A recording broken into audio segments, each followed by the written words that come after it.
Hi and welcome. This is our fourth Nights at the Museum for the 2022 season. I'd like to welcome you.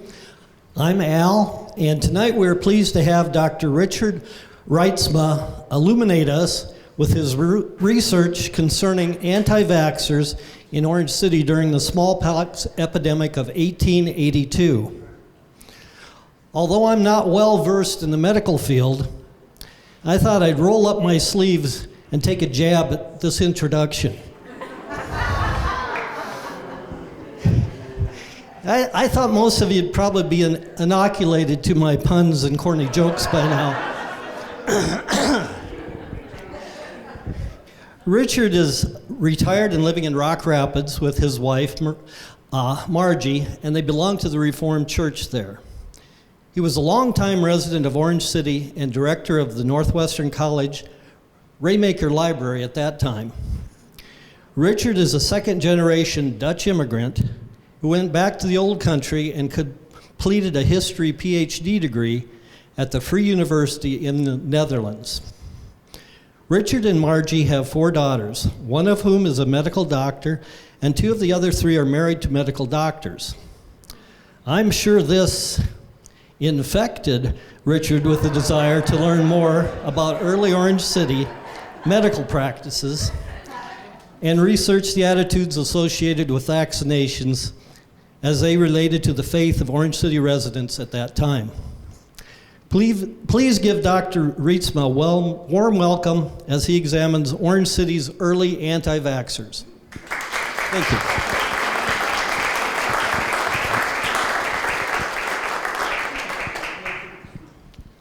Well, thank you very much. And I'd first like to give a thanks to Jill and the museum committee for inviting me, and also a special thanks to Sarah Heiser for sharing some of her her own research about the smallpox outbreak. So my topic is anti-vax Hollanders in Orange City and the local smallpox outbreak of 1882. What I'm going to do is just give one very little overview. Before the year 1800, it was a grim reality of life in densely populated Dutch cities like Amsterdam that 1 out of every 10 children died of smallpox. That was before the discovery of the cowpox vaccine. Can everybody hear me okay? Okay. That was because by that time, 100 years later, because of the discovery of smallpox, no kids died in Amsterdam from the illness anymore. So between 1800 and 1900, the angel of smallpox death still circulated in Europe and in the world and in the United States in many places. There are many stories about the people of the 19th century who, to use the modern term, were anti-vaxxers, and as such exposed themselves as well as their families and neighbors to the smallpox illness. Tonight, I will reflect on one of those stories that happened to take place in Orange City. For the town residents, that year, 1882, the smallpox year, was filled with fear, suspicion, anger, and death.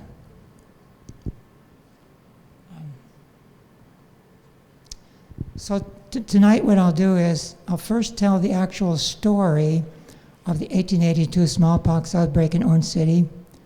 I will secondly talk about the nature of the anti-vax thread that runs through that story of that local epidemic. Thirdly, I will follow that thread back to the Netherlands. That was the old country where the Orange City residents derived their anti-vax mindset. I will summarize how Orange City smallpox outbreak came to an end, actually, in 1882. And in the final section, I will reflect on a few lessons that for us in 2022 are embedded in that long ago smallpox story. So, if you're keeping record, you can hear this isn't a three-part Calvinist sermon. Okay. It's a 5-part story, so we're starting in part 1. The story of the 1882 smallpox outbreak. Most people in Orange City first became aware of the existence of the smallpox virus in their town on May 24, 1882. So keep that time in mind. May 24, 1882. When a hysterical young Jongevard screamed out the words, "My brother is almost dead from smallpox," as he came galloping into town at full speed. The Volksfreund laconically noted that the news from this disturbed, quote-unquote, flying messenger proved to be all too true.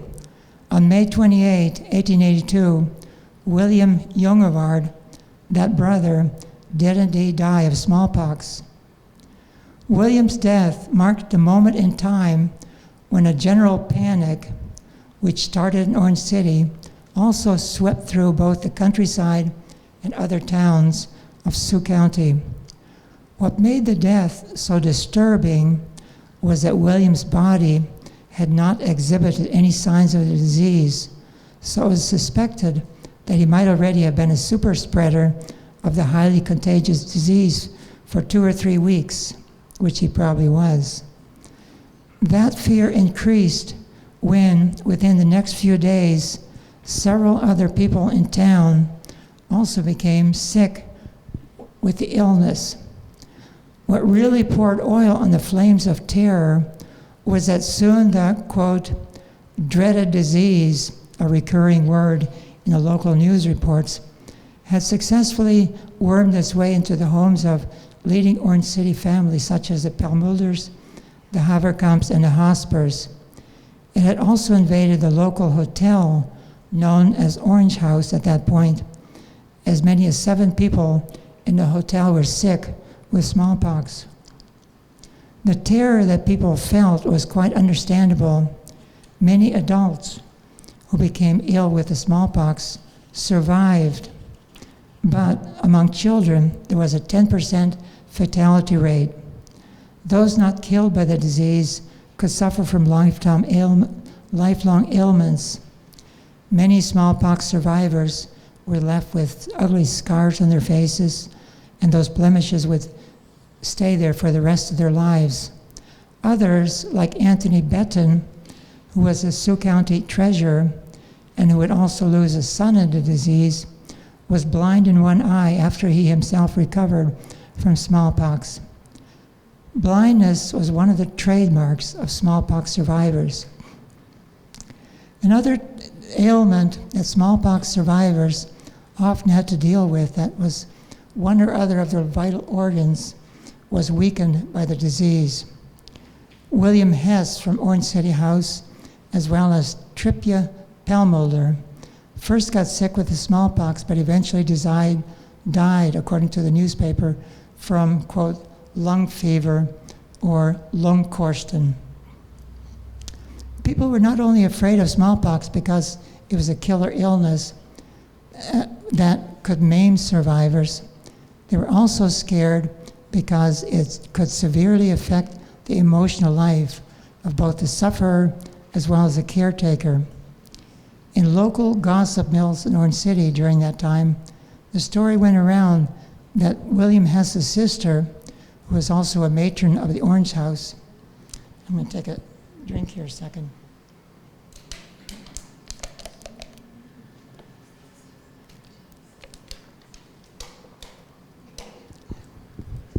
When you get too much bad news, you have to take a drink, right? So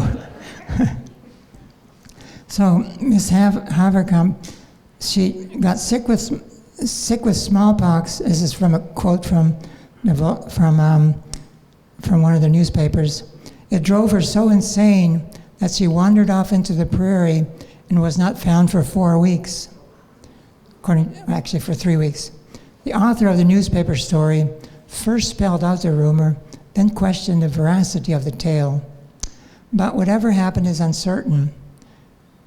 It is certain that this poor lady had reached a kind of breaking point, and she escaped into the prairie for some relief after, and get this, interacting with her dying brother and the smallpox patients that were filling the beds in her hotel. The very fact that the story had to be told and debunked indicates how much people were afraid of the mental consequences of the disease. That fear is also embedded in another story that was authoritatively reported in the Sioux County Herald. According to the writer of that tale of woe, quote, Mr. Kellogg of Bunscombe Township, who had recently lost his wife and children by that dreaded disease of smallpox, hitched up his best team of horses one day last week and left for parts unknown, leaving his farm, cattle, and everything alone, with no one to attend to them. The author of that story hoped that Mr. Kellogg would soon, quote, recover from the fancy that had taken possession of his brain. So that's kind of the mental side effect of the illness. The leaders of the Orange City, in response to the arrival of smallpox in their town, tried to stop its spread by taking the measures that were very normal for that time. Already in March, the city had established a local board of health, which had the job of overseeing all measures that would need to be taken to stop the disease from spreading. The board was placed under the leadership of the local doctor, whose name at the time was H.S. Baron. I'll keep that name in mind. That doctor had already in late March let it be known that he would, for 50 cents, vaccinate all newcomers. So in March, the first committee had been set up, and then the doctor was given authority to vote to vaccinate people. They placed red flags in front of homes where patients suffer from smallpox. I'll just sit down here a minute.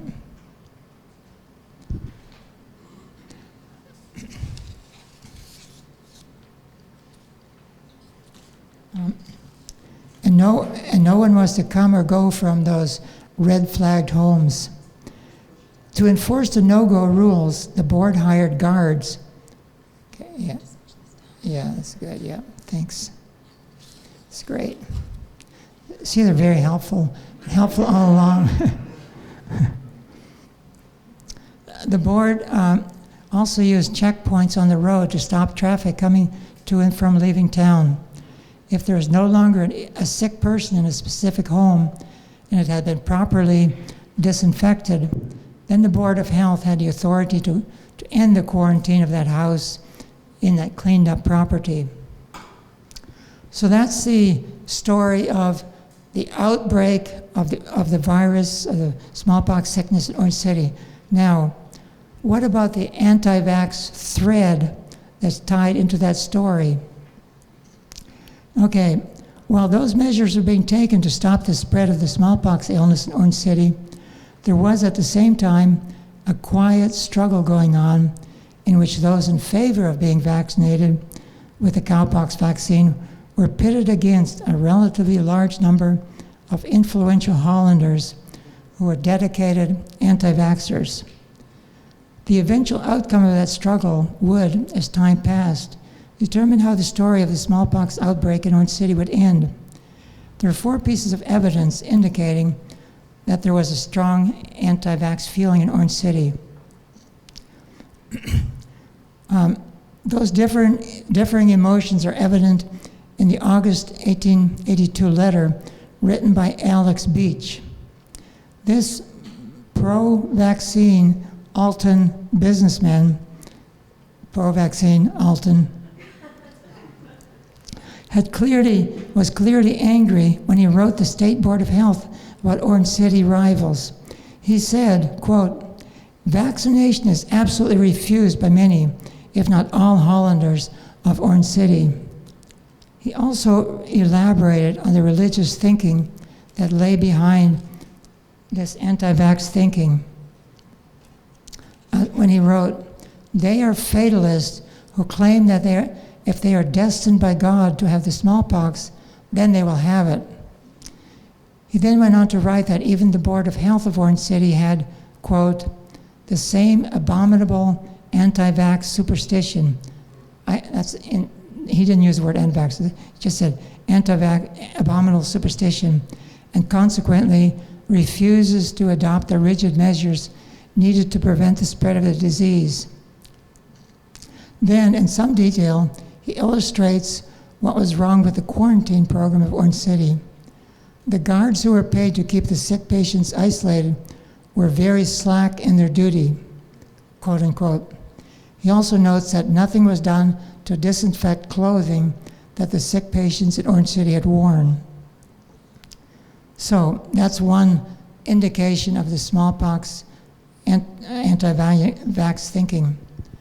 The second indication that there was a strong religiously motivated anti-vax sentiment in Orange City is found in the book by Dyke, The Story of Siouxland. As he writes about the smallpox outbreak, he observes that a good many of the older citizens spoke in no mild terms of this new evil of vaccination as an effort of the worldly to usurp the power of the infinite. That I didn't put in the board, but you get the point. It's against God to get vaccinated, basically. Dyke attributes this quote to Frederica, who was a daughter of the first doctor of Orange City and was in her teens at the time of the outbreak. Now, this is nothing to do with my actual talk, but those of you who know the history of Orange City, one of the first doctors was H.A.F.H. de l'Espinasse. And then a bunch of doctors came between, and then his oldest son became a doctor, and then a younger son. And the person who wrote this quote that I just gave was a daughter of that first doctor. So as you read about Orange City and you hear about Dr. L'Espinasse, you continually have different people, but the same name, so it's kind of confusing. So I just thought I'd kind of incorporate that. Thirdly, the anti-vax threat in Orange City, in Orange City, is also evident in the passive way that local leaders first responded to the spread of the smallpox in an adjacent town. They appointed an ineffective Dr. Baron, remember I mentioned him earlier, to protect the town from illness. That doctor failed to promote an aggressive vaccination program. Then, on top of that, he misdiagnosed the first 2 patients in Orange City who had smallpox. That turned out to be a costly mistake because those 2 people, William Jungervaart and Wilbert Hess, did not have smallpox, which is what he said. As the doctor had said, they were sick with the smallpox. They didn't have chicken pox, that's what he said, but they were sick with smallpox. And by that time, they were super spreaders. So that's the third reason why there's that mindset, indication of that mindset. Fourthly, the anti-vax mindset among Orange City Hollanders also filters through many smallpox-related news reports that appeared in the town Volksvriend newspaper during the 1880s. As the illness spread to different towns in Iowa during that time, the Dutch readers were again and again told that specific people who had supposedly died of smallpox had in fact passed away from, guess what, some other illness. When they shared a report of a United States National Health Commission that it was pushing for a required vaccination for all immigrants coming to the U.S., the Volksvriend did not welcome that initiative. It stated instead, quote, "Such legal restrictions will not be welcomed by most immigrants. It will especially be onerous for many Dutch fellow citizens because many of them refuse to be vaccinated because of religious reasons," unquote, from the Volksvriend. In another Volksfreund entry, the reader is given a nugget of juicy anti-vax gossip in a story stating that physicians love to vaccinate people. Why? Put a little extra cash in their pocket. The Volksfreund even passed along stories about quick fix smallpox cures, connected cures that have been created by a certain, quote, Mother Gonzaga. Doesn't give the details of the cure, it just says she has found cures for smallpox. All this obfuscation and denialism on the part of the Volksfreund came into focus on March 30, 1882, again, 2 months before the actual outbreak. There, shortly before the outbreak, one can read the following quote: "We want as much as possible in our power to take away the impression, promoted by some people, that the feared smallpox illness is already in our area. The cases that our local Department of Health is tracking," read Dr. Baron there, "is still miles upon miles away from here," unquote, from the Volksfreund. Less than 2 months later, the newspaper from the town of Pella, Iowa, they accused the Volksfreund writers of covering up the fact that there was an exploding smallpox outbreak in Orange City. By that time, everyone in town had already been told about the epidemic by Jan Jongewaard, the hysterical horseman. Okay, so that's part two, the anti-vax thread in the Orange City story.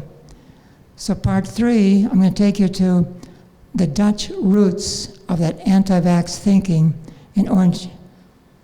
Am I clear? Okay.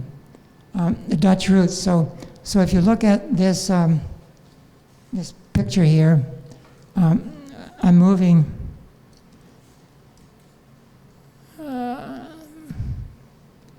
pointer isn't working, but anyway, moving from Orange City in 1882, going to the Dutch background in 1823, and then what they learned in Holland, the Dutch seceders came back to America, and they took those ideas. So if you kind of keep that picture in mind of, to understand the anti-vax 1882, you have to go back to the Dutch, and then what happened in Holland, the seceders who came to the U.S.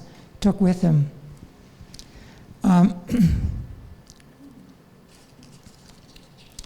So, what happened in Holland? What sparked the Dutch anti-vax movement in the Netherlands in 1820s was a ruling made by the Dutch government in 1823. The law stipulated that kids could no longer attend the public school if they did not come with a doctor-verified proof indicating that they had received the cowpox vaccine. So in the Dutch, this is called a pokkenbriefje. Like you had to come to school. If you send your kids to school, the kid has to come with this piece of paper that was required by the government, okay? So the law stipulated that kids could no longer attend public school if they did not come with a doctor-verified proof indicating that they had received the smallpox vaccine. There had been a long lead up to that ruling. Beginning in 1800, the Dutch authorities had started to pour a lot of money and human resources into their increasingly successful voluntary vaccination program. With the 1823 school vaccination ruling, the government hoped to get closer to 100% vaccination rate in their nation and permanently suppress the disease. That would not happen for a long time because of what happened next. What happened next was Isaac da Costa, almost immediately after that ruling, published a fiery brochure which had the title of, and I'm giving you the English here, but I'll put the Dutch up as well, "My Christian Objections to the Modern Climate of Opinion." To say that this fiery document is that this is a fiery document is an understatement. The Dutch word bezwaren, which you can see up there, bezwaren taken, or objections, can also be translated with the English word indictments. What Da Costa does with this writing is to level a 10-point indictment against specific people whom he viewed as spiritual enemies of the Christian faith. He started by attacking the religion of his liberal opponents. According to Da Costa, those Enlightenment thinkers had turned the living God of heaven and earth into a lifeless, two-dimensional supreme being. After delivering that salvo in the first and shortest chapter of the booklet, Da Costa writes about how, in their godlessness, these liberals have brought different kinds of corruption to the rest of Dutch society. In his chapter on morality, he tells his readers that the modern liberals have adopted immoral lifestyles of the upper-class French society, and in doing that, and here's a quote, they have caused a Europe-wide explosion of poisonous, immoral values. In the area of education, he contends that the liberals have used misguided theories, and they have turned, quote, innocent children into little devils.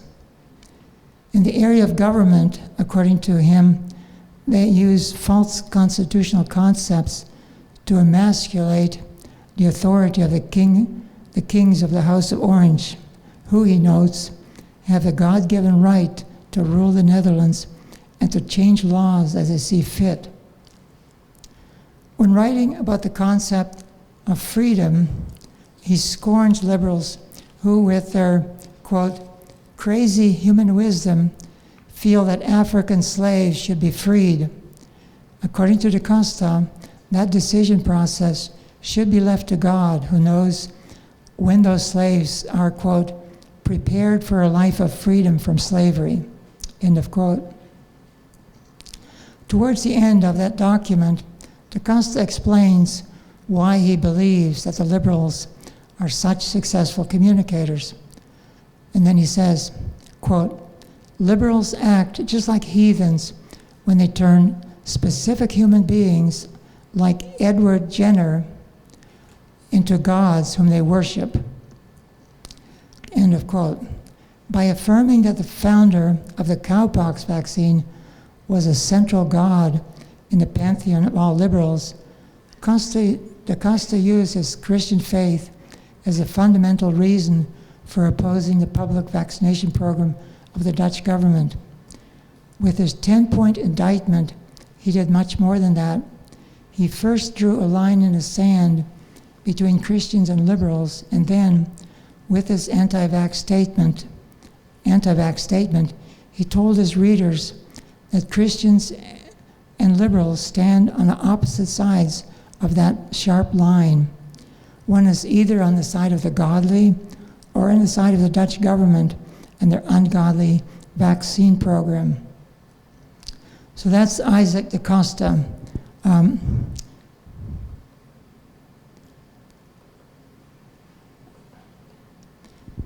While Da Costa, with his Bezwaren brochure, prepared the groundwork for the Dutch anti-vax movement, it was his friend and medical doctor, Abraham Cappadoce, who turned that spark into a hot fire. He did that by the publication of a brochure which had the title, My Battle Against Vaccines, based on religious, rational, and healthcare rules, or healthcare or medical rules. I kept changing my translation a little bit as I went, so.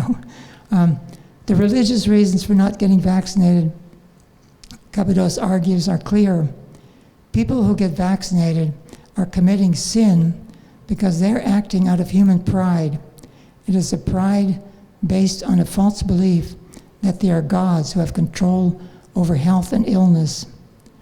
Cappadoce argues that vaccine programs were undermining, also argues that vaccine programs are undermining the general health of all human beings because they are permanently upsetting the God-given balance between the healthy and the unhealthy forces in the human body.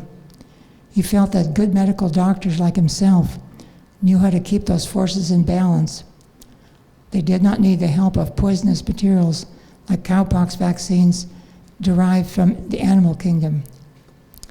So that's kind of the spark that got the anti-vax movement going in Holland. The writings of Cappadoce and da Costa immediately stirred up fierce battles in the Netherlands between those favoring public mandates requiring universal vaccination and those in opposition. Many conservative Calvinist Hollanders who moved to the prairies in the 1840s had internalized that battle and were clearly on the side of the theological anti-vaxxers. Okay, so that's the Dutch background. So now, how did things come to an end in Orange City?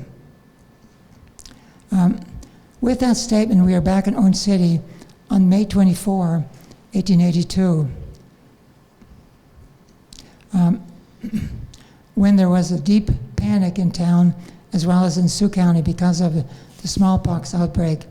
So what happened after that terror-filled day? Well, the answer is, in some way, very anticlimactic. It is also hidden because the drama that did happen played out quietly in the hearts of people. It appears that many Hollanders who had not been vaccinated on May 24 seem to have quietly changed their minds and they got vaccinated. What we do know, this is what we don't know, but what we do know is shortly after the outbreak of the epidemic, the ineffective Dr. Baron tendered in his resignation as a town doctor and as a chair of the local board of health. That resignation was immediately followed by the appointment of the Dr. G.A.F. de l'Espinasse, again, the son of that first doctor, as a new town doctor and also as a chair of the Board of Health. What we also know is that this new doctor was a very proactive vaccinator because after he arrived, he set up 3 clinics per week where people could come and freely receive vaccines. His vaccine program must have been quite successful because during November of that same year, 1882, the town held a Thanksgiving service celebrating the end of the smallpox epidemic. Many years later, Frederica, the daughter of that de l'Espinasse doctor, said that during her time it was uncommon to see the telltale smallpox scars indicating that a person had suffered from the dreadful disease. So that's the end of my presentation. So now, lessons from today, okay? 6 lessons today that I see in the smallpox story. You may not see them, but here's what I see, okay? Lesson 1, epidemics are costly in many ways. It is both easy and hard to count the costs associated with the Orange City smallpox outbreak. The illness killed several people, caused other people to suffer for the rest of their lives from having been ill. Businesses also suffered because of the quarantine that had to be put into place. People also suffered emotional stress, as we saw. It may even have caused people like the Beaches, remember Alex Beach who wrote that letter, from Alton to leave the county and move elsewhere, to Sioux City in his case. So that's my first lesson from the smallpox virus outbreak. Second lesson is bad ideas can have a long half-life. Da Costa, Cappadoce, and the Dutch poet Bilderdijk used religious language to persuade their fellow Calvinist Christians that it was sinful to be vaccinated with the cowpox vaccine. In the Netherlands, the anti-vax movement that they helped set in motion had a long-lasting impact on Dutch healthcare, the Dutch Christian school movement, and by way of Abraham Kuyper, on the anti-revolutionary party in the Netherlands. In the USA, because the Dutch pioneer pastors like Van Raalte, Scholte, and Bolks that religiously inspired anti-vax thinking was deeply embedded in many Dutch American communities for a long time. So that's lesson number 2 that I see in the story. Lesson number 3, learn from your mistakes, okay? When this is a longer lesson in my explanation. When the smallpox virus first broke out, in Northwest Iowa in 1882, the Orange City leaders took a very reactive approach. They created a board of health, but really did nothing to aggressively promote a vaccination program. The Dr. Baron was allowed to vaccinate anyone who was willing to pay 50 cents for a vaccine. Now, just for a little bit of arithmetic here, 50 cents does not sound like much, but in 2022 money, that's approximately $75. Okay, so for a family of 6 people, that turns into $450 to get your kids vaccinated. So at that time, many of the people in Orange City and the surrounding were paupers because they had just suffered many years from the grasshopper plague. What happened after the outbreak is that the town hired the new doctor, G.A.F. Lespenas, and had 3 clinics per week where people could, for free, not 50 cents, for free get vaccinated. I assume it was the city council that picked up the cost of the clinic. There was, in this change, a steep learning curve for the local leaders. They did learn that their early sluggish response to the smallpox epidemic had been a mistake, and they corrected that error quickly after June 1882. Far away from Orange City, there were others who also learned from their mistakes in the hard way. Isaac da Costa, remember that first writer, for a long time believed what he and his friend had written about the smallpox vaccine and did not vaccinate his own kids. Then his young son died of smallpox, and that changed his mind. He and his wife had their young daughter vaccinated. He would, with this man, Isaac da Costa, would with time become a great leader in the 19th century Dutch Christian reawakening movement. His leadership became not because of his polemical writings, such as Bezwaren, but because of his pastoral and scholarly reflections, such as those found in his 9-volume biblical readings, or Bible Lesingen. So that's lesson 3, learn from your mistakes, which all of us have a very, very hard time to do.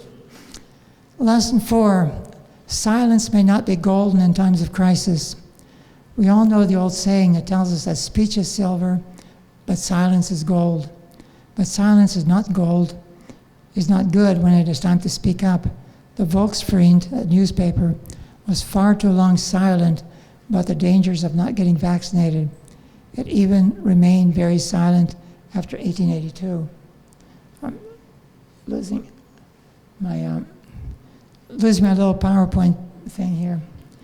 My 5th point is, weaponizing the Christian faith is a dangerous business. Anyone reading Da Costa's Bezwaren or Cappadocia's bestriding document can see that both authors were very passionate about their newfound Christian faith. Both men were Christian converts who had recently been baptized and joined the Dutch Reformed Church.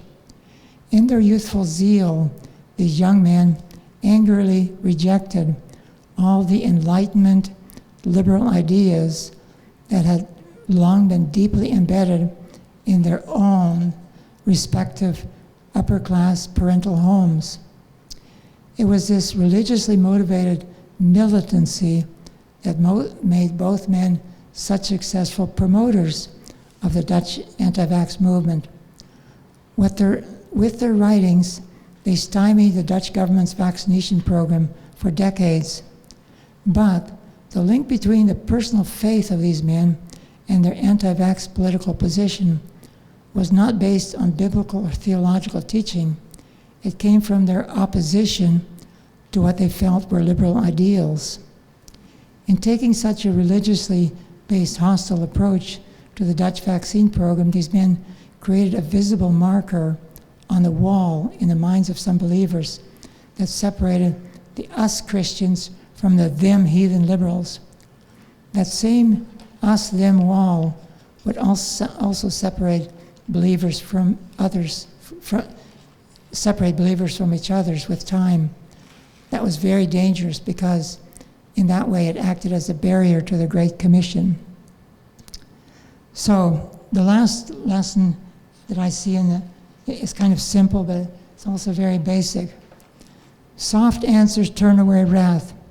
When Beach wrote his blistering letter to the Iowa Board of Health in August 1882, he asked that something could be done to force those anti-vaxxers to receive the vaccine. The secretary of the board stated that legal force would not work very well. He told Beach that what had worked in other situations was the inclusion of the clergy in a vaccine promotion program. He explained that the smallpox outbreak among Catholic priests in Chicago had stopped when the priests were included in the vaccination program.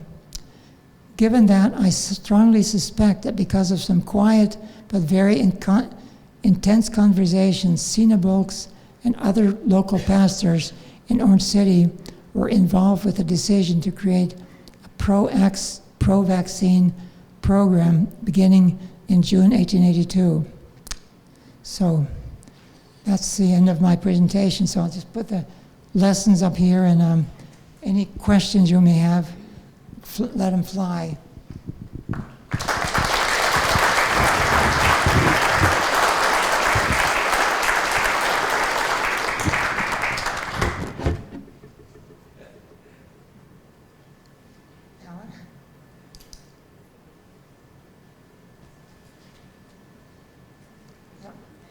When was the cowpox vaccination discovered? Discovered in 1795, and it started to become more universally accepted at about 1800. So 1800 is a good milepost. But the thing is, for many years, the first years, they didn't really know exactly how to apply it. So some people who got the vaccine, they got too much poison in them and they died from it. So all kinds of stories went around about how, well, you can take a cowpox vaccine, but it'll kill you, you know. Does anybody who's older still know how the smallpox vaccine is administered?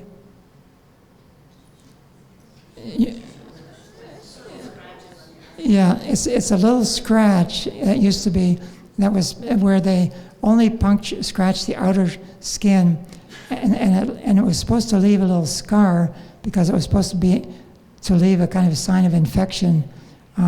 Now, more recently, doctors just use a little gun that just kind of shoots a little bit in. So it was kind of funny. I still have the scar from my smallpox. My wife has the little spots from the little gun that she got the smallpox. Yep. To my ignorance, you use the word cowpox and smallpox. Yep. Okay. Let me clarify. Smallpox is a sickness. Okay. And what they found out early on in the late 1700s is that anybody who had been affected with what was cowpox, which was an illness that milkmaids would often get, they were vaccinated against the smallpox. So cowpox was the poison you put in your system to protect yourself from smallpox. Okay. So it was like a different disease that was used as a vaccine? It's a milder form of the same sickness, exactly. How did they get the cowpox? Well, there's all kinds of developments in that. At first they were kind of like really, they didn't know quite how to do it. But they would, of course, try to grow it, But then, of course, all kinds of things could get into it, and they didn't know all the stuff about viruses. So sometimes what they did is they took some kind of, somebody who had cowpox, who had been vaccinated, and took their blood from them and used that. But all the various ways, you're going to have to talk to a doctor how they did that. But you said milkmaids, so what I mean is how did the milkmaids get Oh. cowpox? Oh, I'm sorry. Milkmaids would be milking their cows. The udder of the cow would have cowpox on them, and that would infect them accidentally. Okay, and that would also be a source for vaccination. Is cowpox a dangerous disease or is that mild? It's a very mild disease, yeah. But like all diseases, if somebody is immune compromised, it can still really do serious damage. So, and they really didn't understand the whole thing at first. Of course, it literally took decades for them to really refine it, and that's why doctors like Cappadoce, he could say, "Well, I as a doctor know it's a very, very bad business. It can kill people," So he came with his medical reasons as well. So.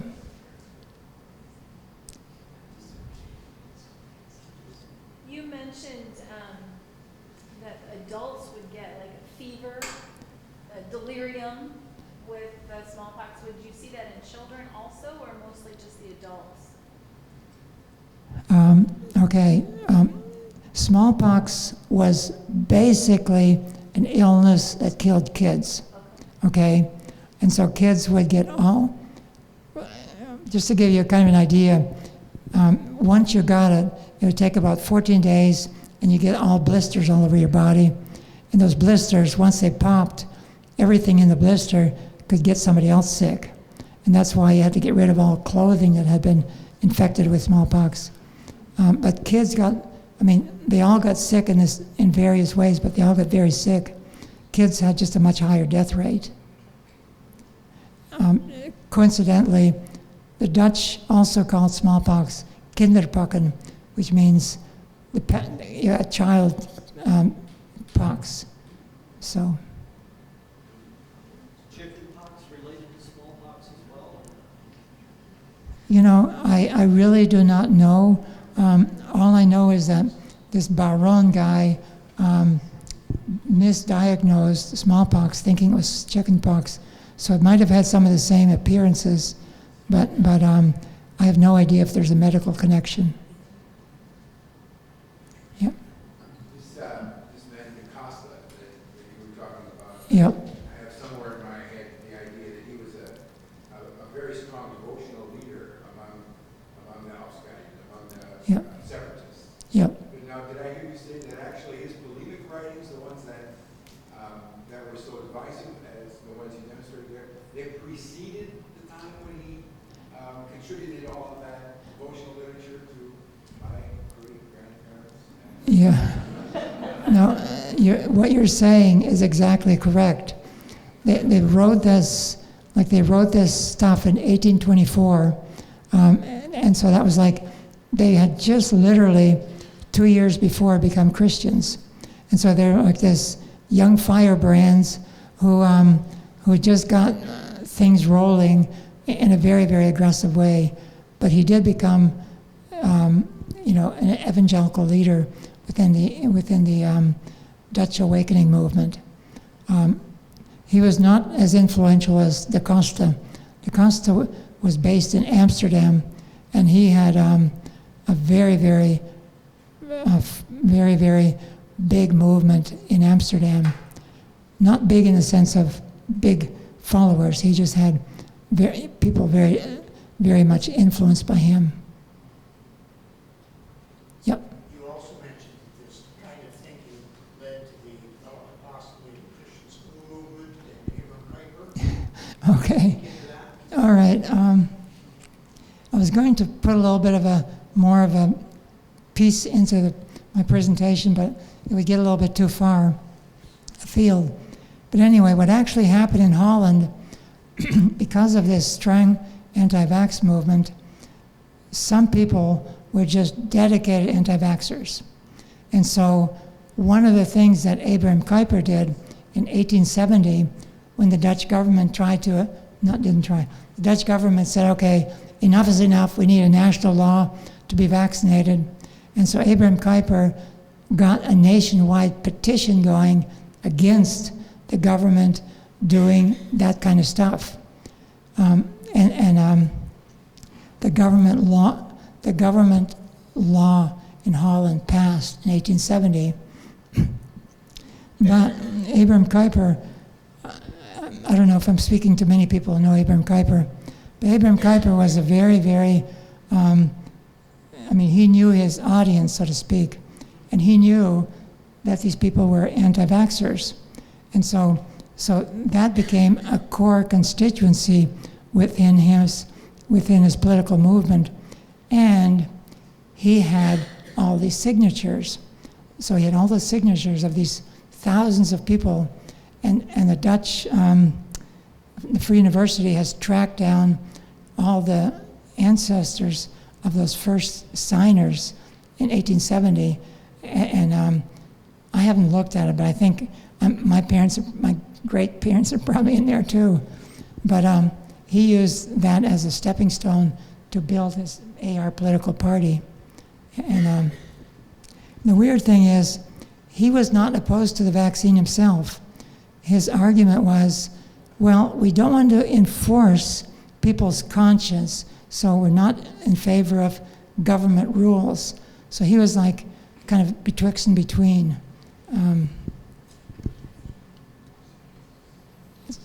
I don't want to get too far away from Orange City, so I'll stop there. Yes? What's the context of vaccinating people? Was there anything else they were being vaccinated for back then? That's actually a very, very perceptive question.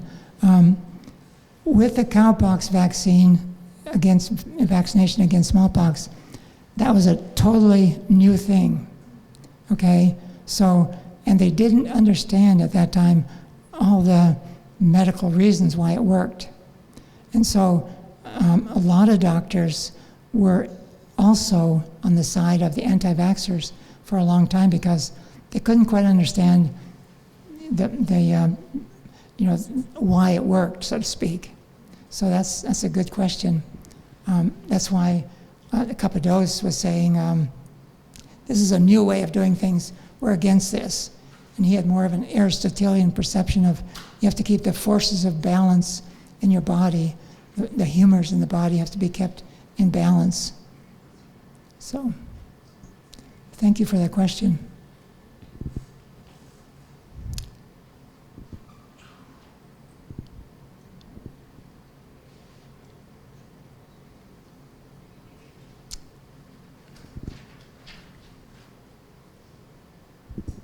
Well, thank you, Dr. Reitzma. I think we should give him another round of applause.